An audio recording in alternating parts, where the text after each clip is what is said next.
Now we're going to have some fun. House of Frankenstein was made back in 1944 as a sequel to Frankenstein Meets the Wolfman. Now, for your information, that movie ended with both monsters entombed in the ice, deep in the dungeons of the great Frankenstein castle. And knowing that, I'm sure you can figure out what's going to happen next.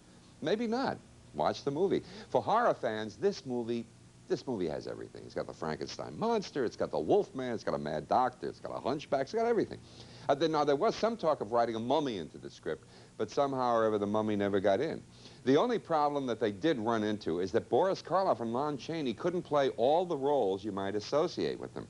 Since Karloff was playing the leading role, he couldn't also play the monster that he had made so famous in 1931. Now, that honor was to go to Glenn Strange, who wore the same costume Lon Chaney had worn in The Ghost of Frankenstein. That was 2 years earlier. None of the actors plays more than one role, so that meant that Lon Chaney had to decide on playing. These are tough decisions. He had to figure out whether he should do the Wolfman or Dracula or the Hunchback. What would you take? Well, he went with the Wolfman, since he had played that part in a previous movie, and it came more easily to him. John Carradine became one of a long line of Draculas, and J. Carrol Naish was brought in to play the Hunchback.